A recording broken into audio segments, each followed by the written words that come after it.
नमस्कार, रोखोकमध्ये आपलं स्वागत. मी डॉक्टर उदय निरगुडकर.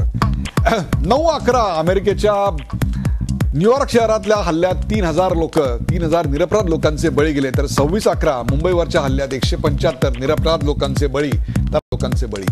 प्रत्येक वेळी शहर बदललं, देश बदलला, पण दहशतवादाचा तोच तो अमानुष, क्रूर आणि रक्तरंजित चेहरा प्रत्येक वेळी समोर आला. कधी अल कायदा, कधी लष्कर ए तोयबा, तर कधी आयसिस या नावानं. गेल्या शुक्रवारी आयसिसच्या दहशतवाद्यांनी पॅरिसमधल्या 7 ठिकाणांना एकाच वेळी टार्गेट केलं. खाण्यापिण्याचे रेस्टॉरंट, बार, करमणुकीचा कॉन्सर्ट हॉल आणि क्रीडा शौकीनांनी खचाखच भरलेलं फुटबॉल स्टेडियम म्हणजे जणू काही फ्रेंच जीवनशैलीची प्रतीकच होती. या फ्रेंच जीवनशैलीवरच दहशतवाद्यांनी आत्मघाती असा बॉम्ब हल्ला केला. 9 महिन्यांपूर्वी पॅरिसमध्ये चार्ली हेब्दो या मॅगझिनवर या दहशतवाद्यांनी हल्ला केला आणि 17 पत्रकारांना ठार केलं होतं. आणि आता इराक आणि सिरियामधल्या हल्ल्याचा बदला घेण्याच्या नावाखाली आयसिसच्या दहशतवाद्यांनी हा रक्तपात घडवला. त्यामुळे केवळ पॅरिसच नाही तर अख्खं जग हादरून गेलं. फ्रान्सचे राष्ट्राध्यक्ष ओलांद काय किंवा अमेरिकेचे राष्ट्राध्यक्ष बराक ओबामा, जर्मनीच्या चॅन्सलर अंजेला मार्केल या सगळ्यांनीच या हिंसाचारी कृत्याचा कडाडून निषेध केला. दहशतवादाच्या विरोधात एकत्र जग येण्याची गरज भारताचे पंतप्रधान नरेंद्र मोदी यांनी देखील G20 या परिषदेत तुर्कस्तानात बोलून दाखवली. खरंच दहशतवादाविरोधात एकमुखी लढा उभारला जाईल का? आयसिसच्या हिंसक कृत्यांना नेमका आळा कसा घालणार आणि यावरचा उपाय राजकीय शोधणार की लष्करी कारवाईचा? 26/11च्या जखमा सोसणारा भारत अशा दहशतवादी हल्ल्यांपासून खरोखरच सुरक्षित आहे का? यासारख्या असंख्य प्रश्नांचा वेध घेऊयात आजच्या खास रोखोक कार्यक्रमात आयसिसचा भस्मासूर.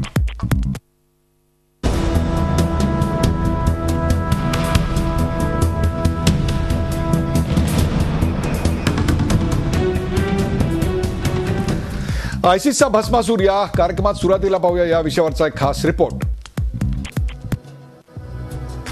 हे सुंदर दृश्य आज युद्धाचा सामना करत असलेल्या सिरियाचं आहे. ही दृश्य सिरियामध्ये इसिसच्या जन्मापूर्वीची आहेत. ही दृश्य तेव्हाची आहेत जेव्हा अमेरिकेची लढाऊ विमानं इथं बॉम्ब वर्षाव करत नव्हती आणि रशियाकडून मिसाईल्सचा माराही केला जात नव्हता.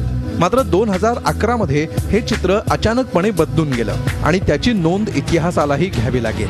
सिरियात सुरुवातीला स्वातंत्र्यासाठी जनता रस्त्यावर उतरली आणि पुढे त्याचं रूपांतर गृहयुद्धात झालं. मात्र पुढच्या काळात त्याला युद्धाचं स्वरूप आलं. पण हे का आणि कसं घडलं हे पाहण्यासाठी भूतकाळात डोकवावं लागेल. 2011 मध्ये फ्री सिरियन आर्मीची स्थापना झाली. सिरियाचे राष्ट्रपती बशर अल असद यांच्या विरोधात त्यांनी युद्ध छेडलं. जगभरातील कट्टरवादी शक्तींकडून फ्री सिरियन आर्मीला मदत मिळाली. तसंच अनेक जिहादी असद विरोधी गटात सहभागी झाले. जब्बात अल नुसरा नावाच्या दहशतवादी संघटनेत तरुणांची भरती झाली. असद विरोधकांना अमेरिकेकडून पैसा आणि शस्त्रांची मदत मिळाली. अमेरिकेच्या मदतीचा दहशतवाद्यांकडून वापर केल्याचा आरोप रशियानं केला. 2014 मध्ये सिरियात असद विरोधकांमध्ये फूट पडली. या फुटीचा जब्बात अल नुसरावर परिणाम झाला. याच वेळी दहशतवादाचा एक अकराळ विक्राळ चेहरा जगासमोर आला आणि त्याचं नाव होतं अबू बक्र अल बगदादी. बगदादीनं 2006 मध्ये इराकमध्ये ISI अर्थात इस्लामिक स्टेट ऑफ इराकची स्थापना केली होती. बगदादी इराकमध्ये अल कायदाच्या मदतीनं अमेरिकेच्या सैन्याविरोधात लढत होता. 2010 मध्ये ISIचा म्होरक्या ओमर अल बगदादीच्या मृत्यूनंतर अबू बक्र अल बगदादी ISIचा प्रमुख बनला. 2011 मध्ये पाकिस्तानचा खरा चेहरा समोर आला. 2011 मध्ये पाकिस्तानच्या अबोटाबादमध्ये कुख्यात दहशतवादी ओसामा बिन लादेन मारला गेला आणि त्यानंतर इराकमध्ये अल कायदा कमकुवत होत गेलं तर ISI मजबूत झालं. याच काळात सिरियातील गृहयुद्धात बगदादीची एंट्री झाली. इराकमधून सिरियात दाखल झालेल्या बगदादीनं जब्बात अल नुसरा या संघटनेत फूट पाडली. तसंच ISIचं रूपांतर Islamic state of Iraq, Syria and Levant असं केलं. तो काळ 2004चा होता. इराकचे राष्ट्रपती सद्दाम हुसेनला संपवण्याच्या नावाखाली अमेरिकेनं इराकला युद्धाच्या खाईत लोटलं होतं. त्यामुळे इराकी तरुण अमेरिकेविरोधात युद्धात उतरले होते. याच काळात 32 वर्षीय इब्राहिम अवाद नावाच्या तरुणाला अमेरिकेच्या सैनिकांनी एका रात्री जेरबंद केलं. इब्राहिमला इराकच्या फलुजातील बका कॅम्पमध्ये ठेवण्यात आलं होतं. त्यानंतर डिसेंबर 2004 मध्ये त्याला सोडण्यात आलं. मात्र त्या 9 महिन्यांच्या काळात अबू बक्र अल बगदादीचा जन्म झाला होता. अमेरिकेवर सूड घेण्याची शपथ घेणारा इब्राहिम पुढं अबू बक्र अल बगदादी म्हणून ओळखला गेला. 28 जुलै 1971 ला इराकच्या समारामध्ये जन्माला आलेला इब्राहिम अवाद उर्फ अबू बक्र अल बगदादी हा अमेरिकेच्या हवाई हल्ल्यात ठार झाल्याचं अनेक वेळा बोललं गेलं. मात्र प्रत्येक वेळा ही बातमी खोटी ठरली. अबू बक्र अल बगदादी केवळ जिवंत आहे असं नाही, तर नुकतेच पॅरिसमध्ये झालेल्या दहशतवादी हल्ल्याचा तो सूत्रधार आहे. Bureau report, Zee media, Mumbai. आयसिसचा प्रमुख अबू अल बगदादी याच्यावरचा हा खास रिपोर्ट आपण पाहिला आणि त्या सगळ्याची चर्चा करण्यासाठी आयसिसचा भस्मासूर याची चर्चा करण्यासाठी आपण आमंत्रित केलंय माजी केंद्रीय गृह सचिव माधव गोडबोले यांना. गोडबोले सर, आपल्या या कार्यक्रमात स्वागत. आपल्याबरोबर आहेत काँग्रेसचे खासदार हुसेन दलवाईजी, आपलं स्वागत. आंतरराष्ट्रीय घडामोडींचे अभ्यासक डॉक्टर शैलेंद्र देवळाणकर आपल्याबरोबर आहेत. शैलेंद्रजी, आपलं स्वागत. चंद्रशेखर राजगुरू आपल्याबरोबर थेट फ्रान्समधून आहेत, त्यांचंही स्वागत. आणि सुधीर देवरे, माजी परराष्ट्र सचिव सुधीर देवरे, हे देखील आपल्याबरोबर आहेत. सर, तुमचंही स्वागत. जो एक महत्वाचा प्रश्न आपण आता या भागात चर्चेला घेतोय तो आपण आपल्या पडद्यावर पाहू शकता. आणि तो प्रश्न आहे, आयसिसला लष्करी बळानं रोखायचं की राजकीय चातुर्यानं? आयसिसला लष्करी बळानं रोखायचं की राजकीय चातुर्यानं? पण सर्वप्रथम ज्या आयसिसनी पॅरिसमध्ये इतका प्रचंड धुमाकूळ घातला, नृशंसाची हत्या केली, त्या पॅरिसमध्ये आता नेमकं काय चाललंय हे जाणून घेण्यासाठी जाऊया आपण थेट. चंद्रशेखर राजगुरू पॅरिसहून थेट आपल्या सोबत आहेत. फ्रान्सचे रहिवासी चंद्रशेखर राजगुरू. चंद्रशेखरजी, जवळपास 72 तास त्या दुर्दैवी घटनेला होऊन गेलेले आहेत. आता नेमकी पॅरिसची परिस्थिती काय आहे, फ्रान्सची परिस्थिती काय आहे? गेले 3 दिवस मॉर्निंग म्हणजे सूतक सुरू केलेलं आहे. ते 3 दिवस आहे. आणि आज आत्ता या घटकेला फ्रान्सचे प्रेसिडेंट फ्रान्सवा होलांद एक मोठं भाषण करतात. दोन्ही पार्लमेंटच्या दोन्ही भागात जवळजवळ 800 लोकांच्या समोर भाषण करतात. आणि त्या भाषणात इमर्जन्सी डिक्लेअर करण्याचं प्रयोजन आहे. आणखी काय काय करणार आहेत तेही सांगतील. आता ते भाषण ऐकता येत नाही, आता चालू आहे म्हणून. चंद्रशेखरजी, आता या क्षणाला तिथली प्रसार माध्यमं, तिथली एकूण शाळा, कॉलेजेस, हॉटेल्स, पब्स, जे संपूर्ण पॅरिसचं वैभव म्हणून म्युझियम्स, आयफेल टॉवर, हे सगळं बंद आहे. जनव्यवहार पूर्णपणे थंडावलेले आहेत. ऑफिसेस बंद आहेत अजूनही? तसं नाहीये. ज्या ठिकाणी खूप लोक येतात आणि ज्या ठिकाणी दंगा होण्याची शक्यता आहे असे सगळे लोक अशा जागा बंद केलेल्या आहेत. आजपासून रोजचे व्यवहार चालू झालेले आहेत. बँका उघड्या आहेत, सगळी दुकानं उघडी आहेत, शाळा चालू झालेल्या आहेत. परंतु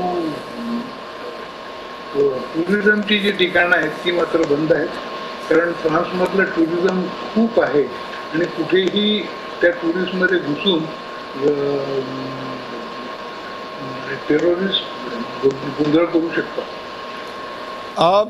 सर्वसामान्य फ्रान्सचा जो रहिवासी आहे, नागरिक आहे, त्याच्या मनात या हल्ल्याबद्दलची काय भावना आहे की फ्रान्स सरकारने उठून जोरदार हल्ला करावा, प्रतिहल्ला करावा, अबू अल बगदादीला शोधून काढावं, त्याला ठार मारावं? काय प्रकारची भावना आता फ्रेंच जनतेच्या मनात आहे? बरं का, ही सुदाची जी भावना म्हणताय तुम्ही, अशी भावना फ्रेंच लोकांच्या मनात नाहीये. फ्रेंच लोकांच्या मनात आहे कायदेशीर त्यांच्यावरती उपचार करायचा आणि कायमचं बंद करायचं. कारण एखाद्या माणसाला सुडाने मारणं म्हणजे दुसरा येऊ शकतो. ऍब्सोल्युटली.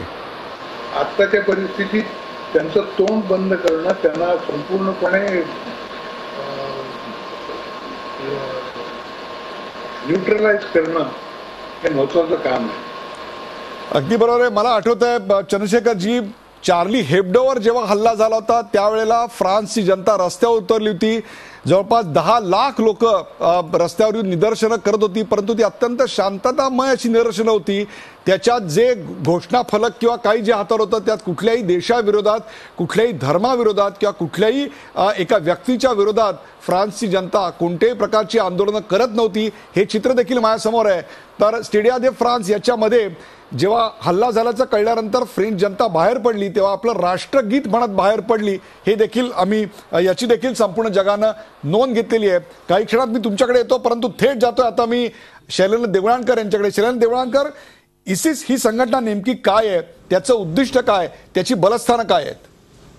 पहिल्यांदा तर मी असं सांगेन की इसिस ही आता फक्त संघटना राहिलेली नाहीये. इसिस आता हे एक राज्य बनलेलं आहे.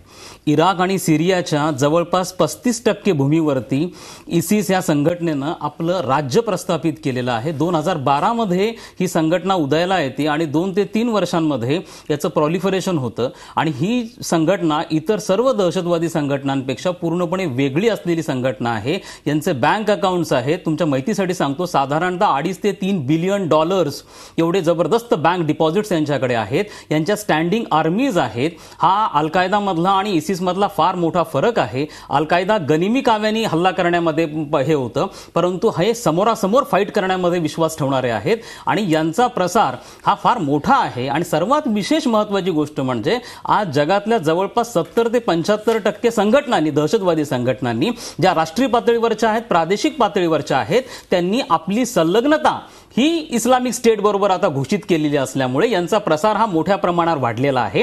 इस्लामिक स्टेट आता फक्त आशिया किंवा आफ्रिका खंडापुरती किंवा अफगाणिस्तान किंवा मिडल ईस्ट मधले काही राष्ट्र म्हणा यापुरती मर्यादित राहिलेली नाहीये. तर त्यांचा प्रसार हा आता युरोपपर्यंत हा पसरलेला आहे. त्यामुळे आपण ही गोष्ट महत्वाची लक्षात घेणं गरजेचं की या संघटनेचा प्रामुख्याने जो प्रसार झालेला आहे हा सिरियाच्या युद्धाच्या पार्श्वभूमीवर जरी झालेला असला तरी ज्या पद्धतीचं एक प्रकारची लोकशाहीकरणाची एक प्रक्रिया ही संपूर्ण आखातामध्ये आणि पश्चिम आशियामध्ये सुरू झालेली होती 2010 नंतर, तिचं रूपांतर दुर्दैवाने काही काळानंतर शिया आणि सुन्नी या 2 पंथांमधल्या स्प्लिटमध्ये झालं. आणि या सगळ्याला पार्श्वभूमी होती ती म्हणजे आखाताच्या देशामध्ये जे युद्ध पेटलेलं होतं. इराक आणि लिबिया हे एक राष्ट्रप्रमुख नसलेले देश होते, तर तिकडे इराक आणि अमेरिकेच्या युद्धामध्ये निर्वासितांचे लोंढे, सिरिया आणि लिबिया यांच्यामधली एकूणच अशांत परिस्थिती, या सगळ्यामुळे युरोपमध्ये आता कोसळलेली अर्थव्यवस्था हा सगळ्याचा परिपाक म्हणता येईल? निश्चितपणे म्हणता येईल. याचं कारण असं आहे की युरोपियन स्टेट्स यांनी 1955च्या जो निर्वासितांच्या संदर्भातला आंतरराष्ट्रीय करार आहे त्यावरती स्वाक्षरी केलेली असल्यामुळे बहुतांश निर्वासित हे तिकडे जाऊन सेटल होतात. फ्रान्समध्ये जवळपास फ्रान्सच्या एकूण लोकसंख्येपैकी 7.5% हे मुस्लिम पॉप्युलेशन आहे आणि गेल्या अनेक दशकांपासून मुस्लिम निर्वासित तिथं येत गेलेले आहेत. परंतु 3 ते 4 वर्षांमध्ये फ्रान्समध्ये जो आर्थिक मंदीचं वातावरण आहे त्यामुळे बरेचसे मुस्लिम निर्वासित जे आहे ते वेज लेबरर्स म्हणून काम करतात, ते बऱ्यापैकी अनएम्प्लॉय झालेले आहेत, ते बेकार झालेले आहेत. आणि आता एक आणखीनही महत्वाचा मुद्दा आपल्याला सांगावा लागेल की साधारणतः कुठेतरी हे फ्रान्सचं फेल्युअर देखील आहे की ते तिथल्या मुस्लिम समुदायाला त्यांच्या मेनस्ट्रीम सोशो इकॉनॉमिक प्रोसेसमध्ये इन्व्हॉल्व्ह करायला फेल ठरलेले आहे. आपल्यावर माधव गोडबोले आहेत. माधवराव, युरोपची आत्ताची पार्श्वभूमी लक्षात घेता युरोपमध्ये आयसिसचा शिरकाव कसा झाला आणि त्याचा प्रभाव कसा पडला हे सगळं आपण पाहिलं. परंतु असं म्हटलं जातं की आयसिसचं पुढचं लक्ष हे दक्षिण मध्य आशिया खंड असणार आहे आणि भारत हा त्याचा केंद्रबिंदू असू शकतो. यावर आपलं मत काय?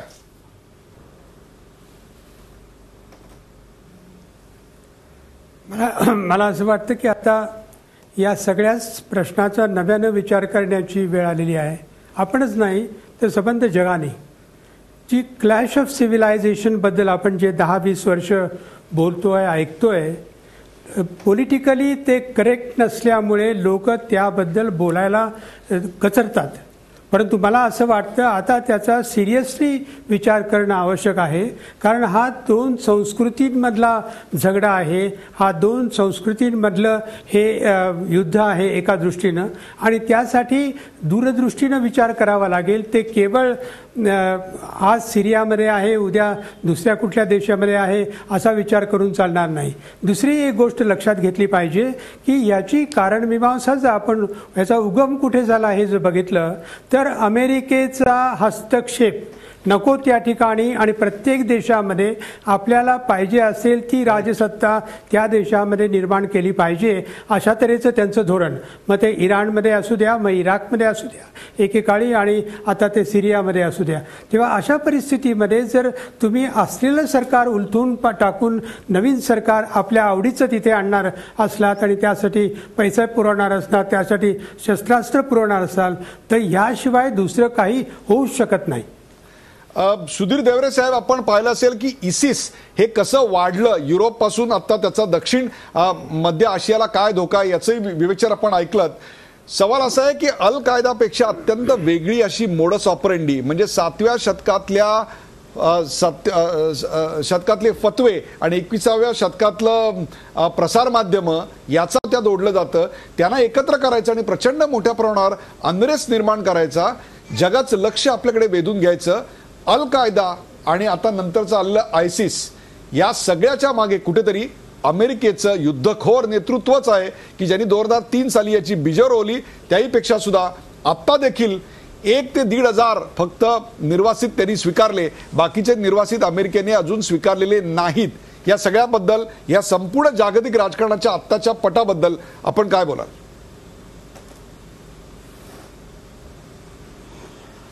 पश्चिम आशियामध्ये आणि उत्तर आफ्रिकेमध्ये गेल्या अनेक वर्षांपासून, किंबहुना 50पासून जो अमेरिकेने प्रचंड हस्तक्षेप केलेला आहे आणि एक प्रकारची अत्यंत सगळी कॉन्ट्रडिक्टरी अशा सगळ्या पॉलिसीज आहेत अमेरिकेच्या, त्याचंच हे सगळं फलस्वरूप झालेलं आहे की अल कायदा निर्माण झाला. अल कायदा पाकिस्तानमध्ये जेव्हा 80 सालामध्ये अमेरिकेने येऊन अफगाणिस्तानच्या विरुद्ध लढा सुरू केला, तेव्हा अल कायदा आणि तालिबानचा प्रारंभ झाला. आता आयसिसचा जो होतो आहे की इराकमध्ये अमेरिकेने इन्व्हेजन केल्यानंतर जी अत्यंत गंभीर परिस्थिती निर्माण झाली, त्याच्यानंतर मग लिबियामध्ये युरोपियन देशांनी आणि नेटोनी बॉम्बिंग करून राजवट बदलण्यासाठी गदाफीला ठार केला. ती सगळी शस्त्र नंतर लिबियामधनं सिरियामध्ये आली. तर ही अशी सगळी जी अस्थिर परिस्थिती आहे आणि अमेरिकेचं मुख्य धोरण म्हणजे काही कारणासाठी त्यांना जी राजवट बदलायची आहे प्रत्येक ठिकाणी, म्हणजे ती आज सिरियामध्ये त्यांना असादला तिथे काढायचं आहे, आधी लिबियामध्ये याला काढला, गदाफीला काढला, इजिप्तमध्ये लोकशाहीने निवडून आलेला मोर्सीला काढला. तर अशा याच्यामध्ये आणि एका बाजूने अमेरिका आज ड्रोनने अटॅक करते आयसिसच्या विरुद्ध, तर दुसऱ्या बाजूनी असादला काढण्यासाठी प्रयत्न चाललेत.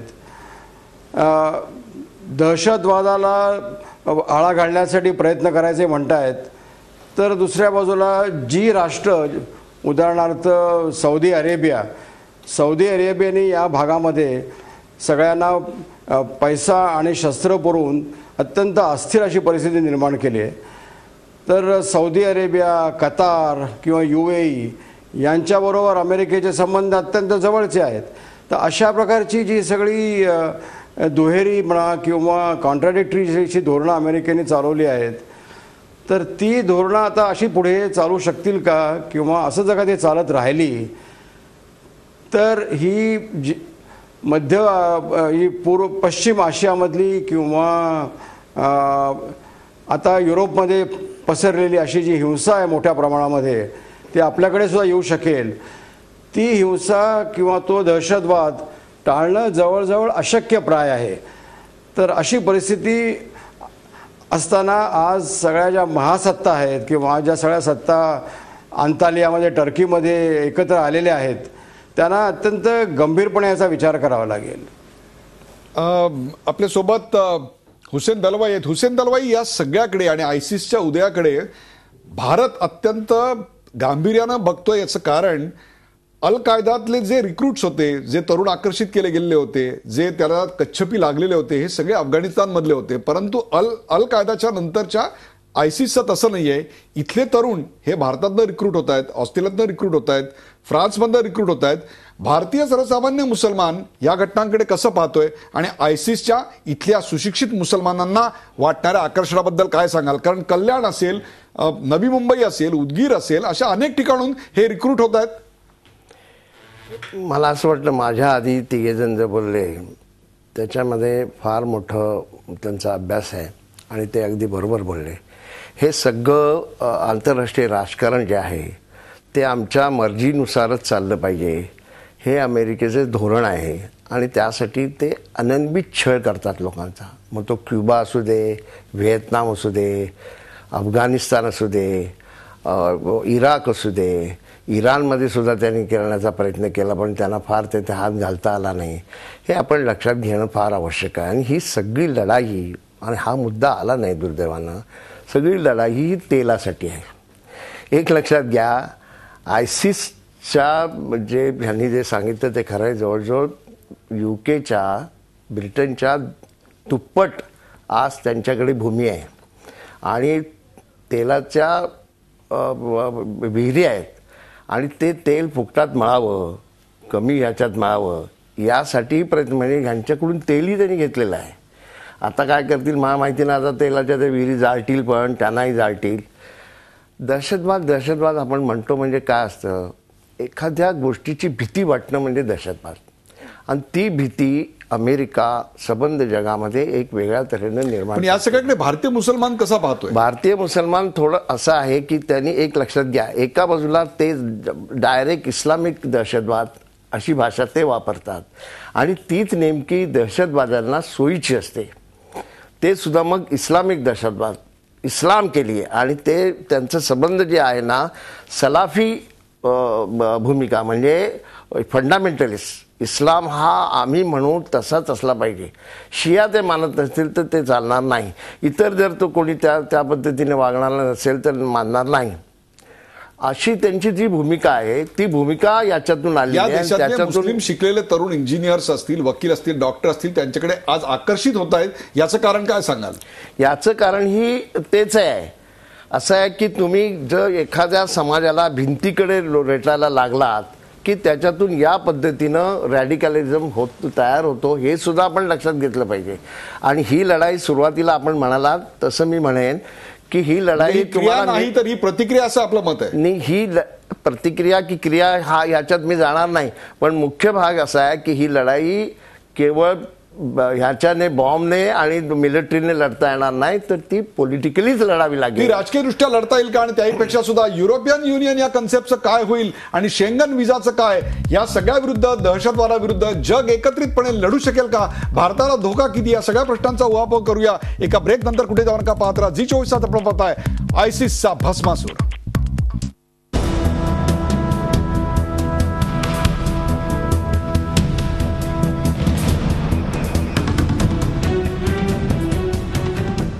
आयसिसचा भस्मासूर या दुसऱ्या भागामध्ये आपले स्वागत. आपण जो प्रश्न आता चर्चेला घेणार आहोत तो आपण आपल्या पडद्यावर पाहू शकता. तो प्रश्न आहे, दहशतवादाविरोधात एकमुखी लढा उभारला जाईल का? दहशतवादाविरोधात एकमुखी लढा उभारला जाईल का? आपण थेट जाऊया देवरे, माजी परराष्ट्र सचिव सुधीर देवरे यांच्याकडे. सुधीर देवरे, एक परिणाम म्हणून युरोपियन युनियन याच संकल्पनेला आता धक्का लागेल असं वाटतंय का? काय वाटतं आपल्याला? तशी परिस्थिती निर्माण झाली आहे. कारण ज्या संख्येने आता निर्वासित जात आहेत युरोपमध्ये, विशेषतः सिरियामधनं, इराकमधनं, ते आता युरोपमधले काही देश त्यांच्यावरती बंदी आणत आहेत. उदाहरणार्थ हंगेरी, स्लोवेनिया, स्वीडन यांनी त्यांच्या सीमा आता बंद केलेल्या आहेत. तर असं जर का झालं तर जे शेंगेन जी अरेंजमेंट आहे त्याचं जे मूल तत्व आहे की free movement of people and goods, यालाच धक्का बसेल.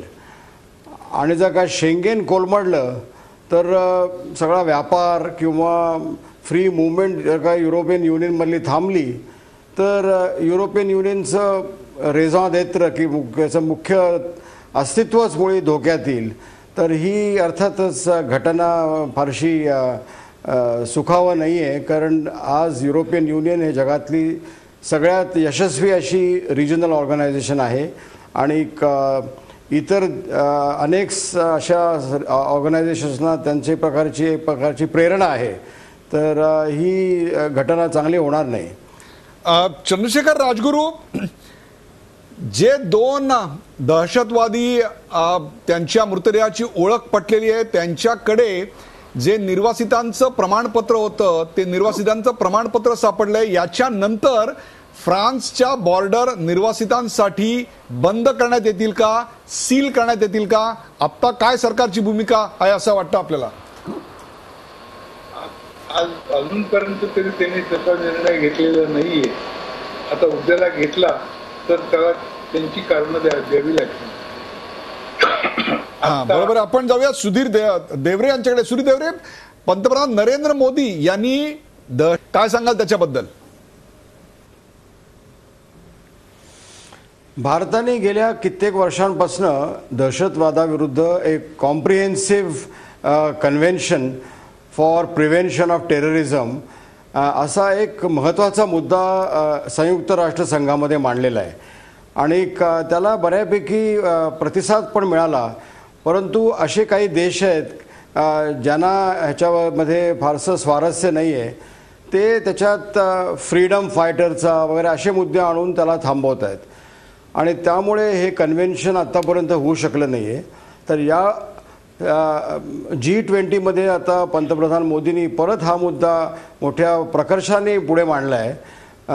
त्याच्याबरोबरीने त्यांनी जे म्हटलं आहे की अशी comprehensive strategy to defeat terrorism करायला पाहिजे की ज्या योगे फायनान्स किंवा आर्म्स फ्लो किंवा सायबर कम्युनिकेशन्स ही जी दहशतवाद्यांना मिळत आहेत त्याच्यावरती बंदी आणायला पाहिजे.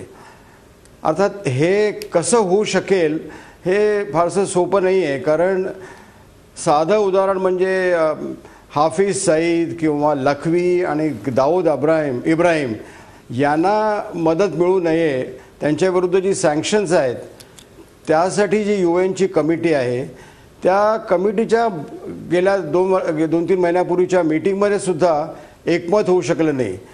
चीननी पाकिस्तानच्या बाजूनी त्याला फूस दिली. तर अशी एकूण सद्यस्थिती आहे. तर त्यामुळे ही भारताने जी बाजू मांडलेली आहे ती अत्यंत अशी विधायक आहे या बाबतीमध्ये.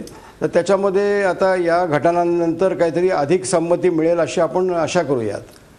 या सगळ्यामागे शैलेंद्रजी कुठेतरी ISISला असणारा आर्थिक सपोर्ट जो आहे, माझी माहिती जर बरोबर असेल तर साधारणतः $2 ते $3 बिलियन आता त्यांच्याकडे बँक बॅलन्स आहे. या सगळ्या मागे टेररची व्याख्या न होण्यामागे कुठेतरी ही एक आर्थिक ताकदही कारणीभूत आहे. निश्चितच. म्हणजे देवरे सरांचा मुद्दा मी पुढे कंटिन्यू करतो की दहशतवादाच्या या संकल्पनेच्या 216 व्याख्या आज उपलब्ध आहे. 216 म्हणजे एका देशामध्ये दहशतवादी कृत्य करणारा व्यक्ती हा दुसऱ्या देशामध्ये स्वातंत्र्य सैनिक बनतो. आणि हा मुद्दा असल्यामुळे आजपर्यंत संयुक्त राष्ट्र संघटनेला स्थापन होऊन जवळपास 6 दशकं होऊन गेली, परंतु दहशतवादाची सर्वसमावेशक अशा प्रकारची व्याख्या ही बनवता आलेली नाही. हा सगळ्यात महत्त्वाचा भाग आहे. आणि जो तुम्ही अर्थकारणाचा मुद्दा मांडला, आज आपण असं म्हणतोय की ISISला जो सगळ्यात महत्त्वाला ज्यांना सपोर्ट करणारा जो पेट्रो डॉलर येतो हा प्रामुख्याने जे सुन्नी बहुल राष्ट्र आहे त्यांच्याकडनं येतो. परंतु केवळ सुन्नी बहुल राष्ट्रांनीच ISISला वाढवलेला आहे किंवा अशाच राष्ट्रांचा दहशतवादी संघटनांना सपोर्ट आहे असं नाही आहे. प्रत्येक भरपूर राष्ट्रांनी आपापल्या हितसंबंधांसाठी अशा दहशतवादी संघटना पाळलेल्या आहेत आणि मोठ्याही केलेल्या आहेत. फॉर एक्झाम्पल इराणचं घ्या. इराणनी हिजबुल्ला सारख्या संघटनेला मोठी मदत केलेली आहे. कधी काळी अमेरिकेने देखील इराण कॉन्ट्रा अफेअर्स 1980च्या दशकामध्ये फार गाजलेला आहे. इव्हन अमेरिकेने देखील अशाच प्रकारचे दहशतवादी आपल्या हितसंबंधांसाठी पाळलेले होते. मुळात मुद्दा हाच आहे की प्रत्येक जण सोयीस्करपणे आपल्या हितसंबंधांसाठी या लोकांचा वापर करून घेतो. त्यामुळे दहशतवादावरती सर्वसमावेशक सहमती संमती ही जागतिक पातळीवरती तयार होत नाही, म्हणून आंतरराष्ट्रीय गुन्हेगारी न्यायालयानं देखील दहशतवादाला आपल्या ज्युरिस्डिक्शन मध्ये घेतलेलं नाहीये. त्यामुळे सर्वांना यावरचं राजकारण बंद करणं हे गरजेचं आहे. इव्हन आता सिरियामध्ये देखील युरोपियन स्टेट्स आणि अमेरिका कन्फ्युज्ड आहेत. त्यांना हे माहिती नाहीये की आपला खरा शत्रू हा इस्लामिक स्टेट आहे की बशर अल असाद आहे. त्यांचं मेन टार्गेट हे बशर अल असाद आहे, इस्लामिक स्टेट नाहीये. फक्त व्लादिमीर पुतीननी ओपनली इस्लामिक स्टेटला आपलं एनिमी मानलंय आणि हल्ले करतायत. आता फ्रान्सनी ओपनली हल्ले करणं सुरू केलेलं आहे. त्यामुळे हाही मुद्दा आपल्याला लक्षात घेणं गरजेचं आहे की जोपर्यंत केवळ इस्लामिक स्टेटच्या विरुद्ध कारवाई करून चालणार नाही, तर जे जे राष्ट्र यांना आर्थिक मदत करतात, नैतिक मदत करतात, अशा राष्ट्रांच्या विरुद्ध आर्थिक निर्बंध टाकणं, त्या संदर्भामध्ये संयुक्त राष्ट्र संघटनेच्या व्यासपीठावरनं अतिशय कडक कायदे तयार करणं, जे बान की मूननी आता नमूद केलेलं आहे, करणं देखील तेवढंच गरजेचं आहे असं मला वाटतं. चंद्रशेखर राजगुरू, जे निर्वासितांचे लोंढे, क्षणभर आपण त्याला निर्वासिता शब्द आत्तापुरता वापरूया, परंतु त्या निर्वासितांच्या म्हणजे त्यांना आपण काय म्हणणार? युद्धाचे निर्वासित म्हणणार, आर्थिक विस्थापित म्हणणार, का युद्धाचे स्थलांतरित, का धार्मिक असंतोषाचे स्थलांतरित म्हणणार? स्थलांतरित आहेत, विस्थापित आहेत का निर्वासित आहेत? नेमका कोणता शब्द त्यांना योग्य होईल? युद्धाचे निर्वासित आहेत, सगळ्यात जास्त युद्धाचे निर्वासित आहेत. त्याच्यात काही इकॉनॉमिक मायग्रंट सुद्धा आहेत. आता हे इकॉनॉमिक मायग्रंट जे आहेत त्यांना घ्यायचं की नाही हे प्रत्येक राष्ट्राने ठरवायचं आहे. पण आता ह्या घटकेला आलेले निर्वासित घेणं आणि त्यांना आश्रय देणं हे महत्वाचं आहे. आता त्यातनं जर टेररिस्ट आले तर ते कसे टाळायचे हे त्यांनी आता मोठा नियम काढलेला आहे आणि सर्व युरोपीय देशांचं एक सहकार्य चालू झालेलं आहे. त्यामुळे त्यातनं ते जे टेररिस्ट येत आहेत ते निवडले जातील, आणखीन त्यांना नष्ट केलं जाईल. माधव गोडबोले, एक फरक जो दिसतोय मुंबईवरच्या दहशतवादी हल्ल्याचा आणि इथला, तो म्हणजे ह्याच्यातले असलेले सुसाईड बॉम्बर्स किंवा आत्मघातकी पथक ज्याला म्हणू, हा एक प्रचंड मोठा फरक दिसतोय. निर्वासितांच्या लोंढ्यातून दहशतवादी आले, क्षणभर आपण मान्य केलं, तरी स्थानिक असे स्लीपर सेल्स असल्याशिवाय हे घडू शकत नाही. फ्रान्समध्ये असे स्लीपर सेल निर्माण झाले. उद्या जर वेळ आली तर भारतामध्ये तर असे स्लीपर सेल्स उघडपणे देखील तयार होऊ शकतात, अशा प्रकारची परिस्थिती आहे. काय सांगाल? या सगळ्याचा धोका भारतावर दार ठोठवतोय?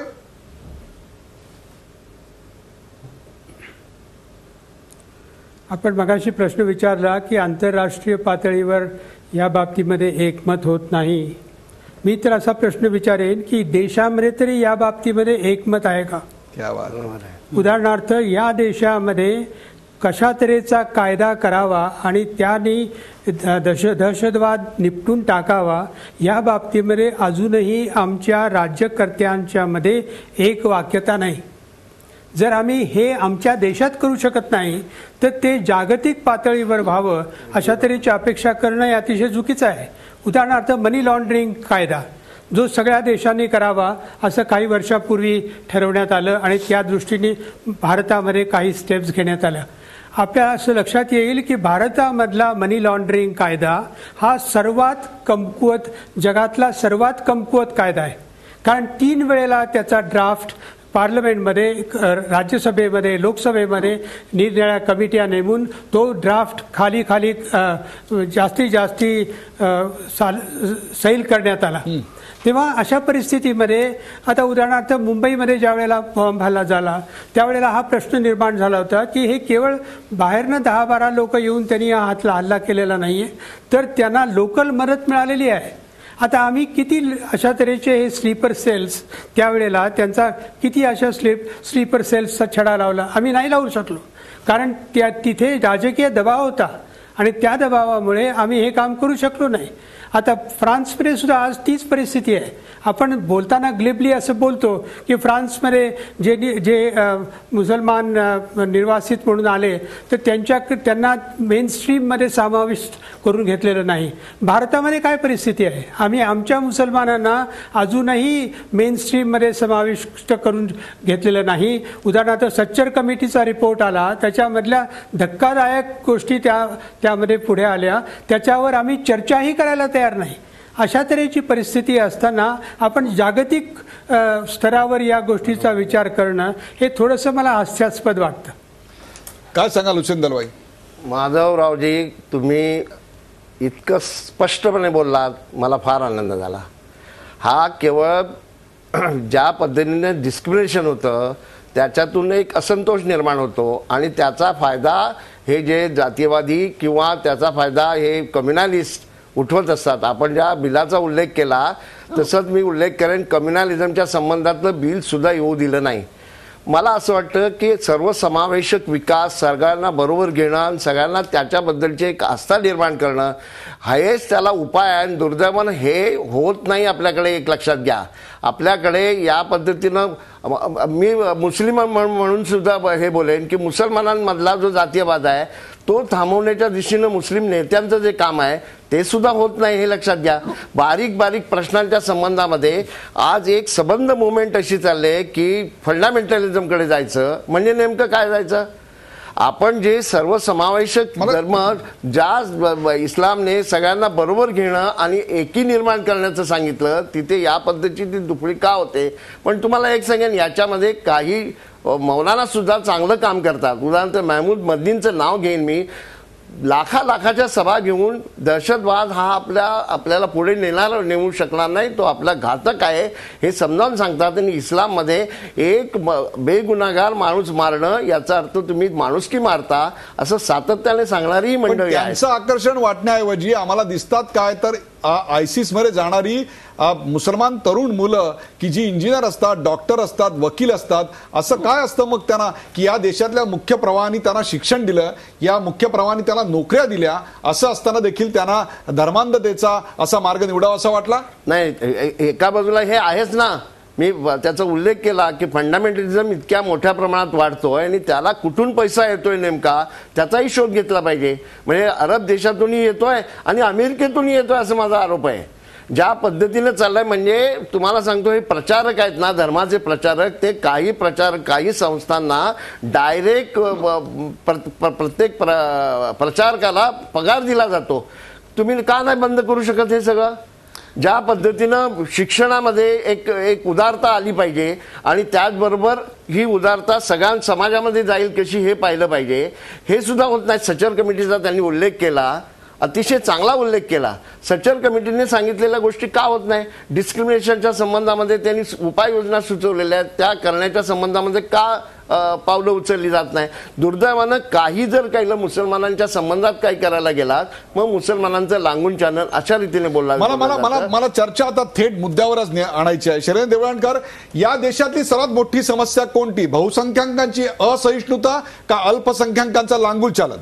मी त्याहीपेक्षा महत्वाच्या मुद्द्याकडे जाईल आणि जो मुद्दा आता गुडगुले सरांनी सांगितला, सगळ्यात महत्वाची आपली जी समस्या आहे, आपल्याकडे अंतर्गत सुरक्षा धोरण हे राष्ट्रीय पातळीवरती नाहीये. म्हणून आपल्याला या संदर्भामध्ये एक सर्वसमावेशक, जसं अमेरिकेमध्ये दर 20 वर्षांनी नॅशनल सिक्युरिटी ऍक्ट हा पास केला जातो, प्रत्येक 10 वर्षांनी अंतर्गत सुरक्षेचा पूर्णपणे अहवाल घेतला जातो, अशा प्रकारचा कोणताही अंतर्गत सुरक्षेशी संबंधित कायदा आपल्याकडे मंजूर झालेला नाहीये. किंबहुना आपल्याकडे तशा स्वरूपाचा होमलँड सिक्युरिटी ऍक्ट जो अमेरिकेमध्ये पास होऊ शकतो, अशा स्वरूपाच्या आपल्याकडे कंटिन्युअस टेररिस्ट अटॅक झाल्यानंतर देखील झालेला नाहीये. त्यामुळे मला असं वाटतं की एक सर्वसमावेशक अंतर्गत सुरक्षेशी असणारा कायदा या देशामध्ये गरजेचा आहे, जेणेकरून आपल्याला या सगळ्या गोष्टी कॅच करता. सुरक्षा कायदा असला पाहिजे, याच्याविषयी काही वाद नाही, तो अत्यंत कडक असला पाहिजे. परंतु आज देशात जी चर्चा होतीये ती इथल्या वाढलेल्या असहिष्णुतेबद्दल आणि त्याहीपेक्षा जी चर्चा आतापर्यंत होत होती ती अल्पसंख्याकांच्या तुष्टीकरणाबद्दल, त्यांच्या लांगूल चालनाबद्दल. आता जेव्हा आयसिस सारखी संस्था आमच्या इथल्या मुलांना फितवून स्वतःकडे आकर्षित करून घेते, त्यांना धर्मवेडा बनवते, असं असताना या दोहोंमधली म्हणजे अल्पसंख्याकांचं लांगूल चालन आणि बहुसंख्याकांची असहिष्णुता यातलं अधिक घातक या देशासाठी काय आहे? एकच मुद्दा त्याला गृहीत धरून मी तुम्हाला सांगेल की आपण सातत्याने हा मुद्दा मांडत आहोत की आमच्याकडनं फार मोठ्या प्रमाणावरती तरुण तिथे आकर्षित होतात. या मुद्द्यावरती मी तुमच्याशी पूर्णतः सहमत नाहीये. ज्या प्रमाणामध्ये युरोपमधनं आणि अमेरिकेमधनं मुस्लिम तरुण हे इस्लामिक स्टेटकडे आकर्षित होत आहेत, त्याच्या प्रमाणामध्ये आमच्याकडे नाहीये. ही एक अतिशय महत्वाची बाब आहे जी आपण आवर्जून अधोरेखित केली पाहिजे. आणि एक घटना जी मी आवर्जून या ठिकाणी मांडू इच्छितो, किंबहुना एक प्रसंग असा घडलाय की काही मुस्लिम तरुण हे वेस्ट बेंगॉलच्या माध्यमातून इस्लामिक इस्लामिक स्टेटला जॉईन होण्यासाठी चालले होते त्यांच्या पालकांनी पोलिसांना इन्फॉर्म केलेलं आहे, हे देखील आपण विसरून चालणार नाहीये. त्यामुळे इस्लामिक स्टेटचा प्रभाव हा तुम्हाला अर्बन इंडिया पुरता दिसतो, रुरल इंडियामध्ये हा बिलकुल नाहीये. आणि अगदी बोटावर मोजण्या एवढे तरुण त्याच्याकडे आकर्षित होत आहेत. तुलनात्मक दृष्ट्या आपल्याकडची ही अतिशय सेफ साईड आहे, याच्याकडे दुर्लक्ष करून आपल्याला चालणार नाही. म्हणजे मला जरा सांगायचं आहे, लांगून चॅनल काय, उर्दू शाळा बघा तुम्ही, त्यांच्या इमारती बघा, तिथे टीचर्सची अवस्था काय, तीच अवस्था महानगरपालिकांच्या आणि ग्रामपंचायत शाळांची आहे. एकूणच शिक्षणावरचा खर्च सुद्धा आम्ही मुंबई घ्या, भिवंडी घ्या, तुम्ही मालेगाव घ्या, काय स्थिती आहे. सुधीर देवरे साहेब, पाश्चात्य विचारवंतांचे जर आपण अलीकडच्या 1-2 दिवसातले लेख वाचले तर मला त्याच्यातनं एक असा सूर दिसतोय की एखाद्या देशामध्ये जेव्हा निर्वासितांची संख्या वाढत जाते तेव्हा तिथल्या असंतोषाला एक प्रकारे जागा मिळते, खत पाणी मिळतं. ह्याचा थेट जे लक्ष दिसतंय मला ते मुस्लिम निर्वासितांवर दिसतंय. या विचारसरणीबद्दल आपण नेमकं काय सांगाल? त्यांचा थेट आरोप फ्रान्समधल्या 7.5% असलेल्या मुसलमानांबद्दल आहे.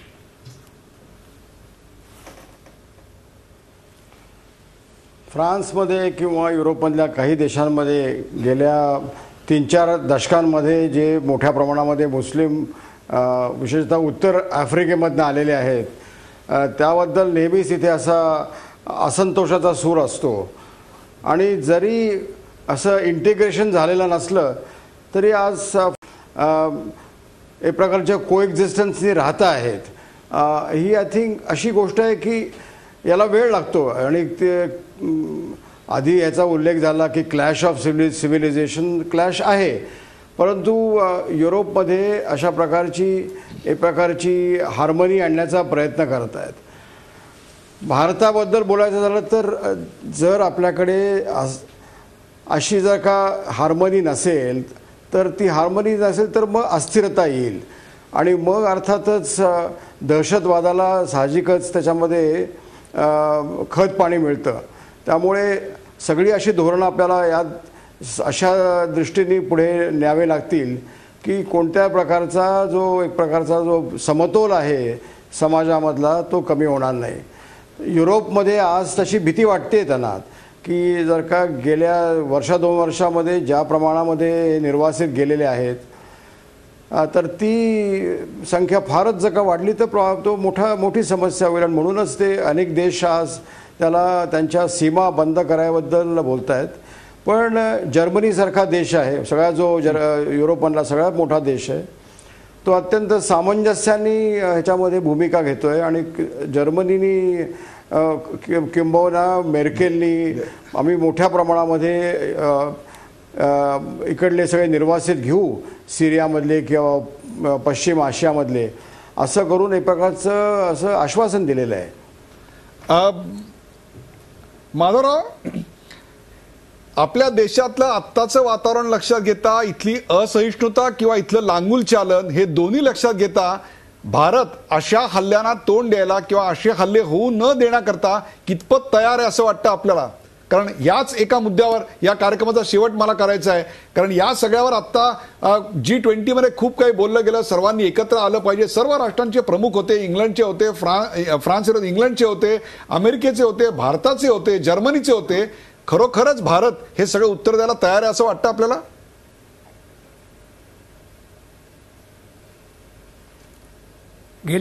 गेल्या काही महिन्यातल्या सगळ्या डेव्हलपमेंट्स बघितल्या की मला फार दाट शंका आहे की आम्ही कुठल्या दिशेने चाललो आहे.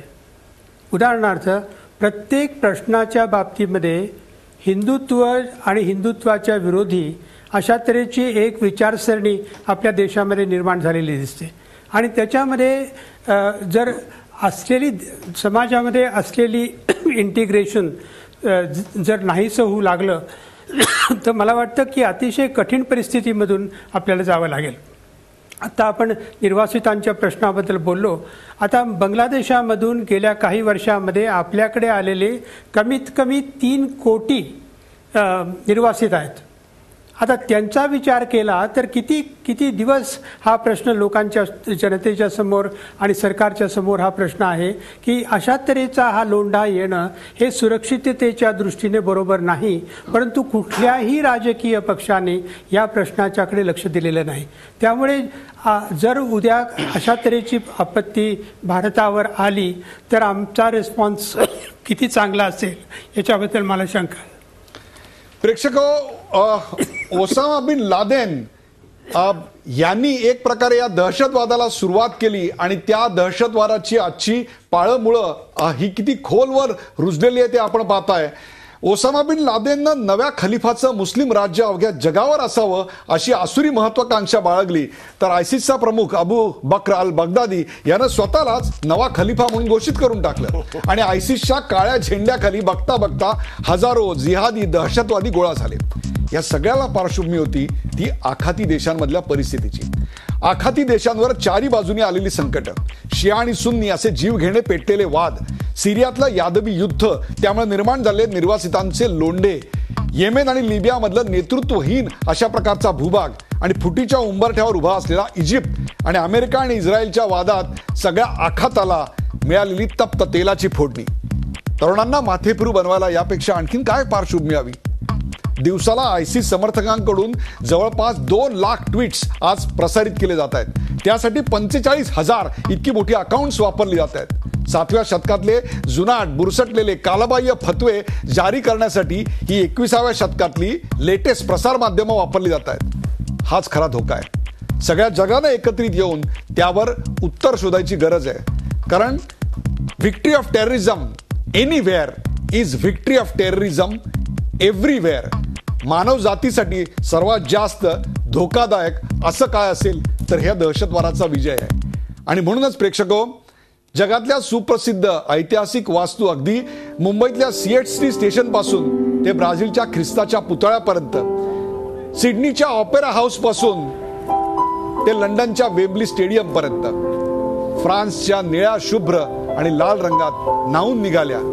ती एक खूणगाठ होती दहशतवादाचा मुकाबला करण्यासाठी एकत्र येण्याची, दहशतवादाविरोधात एकजुटीनं उभं राहण्याची, त्यांना सांगण्याची, दहशतवाद्यांनो तुमच्या भ्याड हल्ल्यांनी आम्ही खचून जाणार नाही, तुम्ही घडवलेल्या बॉम्बस्फोटांनी आम्ही हादरून जाणार नाही, उलट तुमच्या प्रत्येक हल्ल्याला आम्ही प्रत्युत्तर देऊ चोखपणे, एक दिलानं आणि एकजुटीनं. या कार्यक्रमात सहभागी झालेल्या सर्व मान्यवरांचे आभार. ताज्या बातम्यांसाठी पाहत राहा झी24 तास.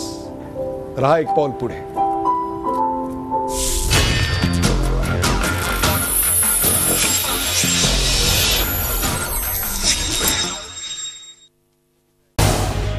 झी24 तास रहा एक पाऊल पुढे.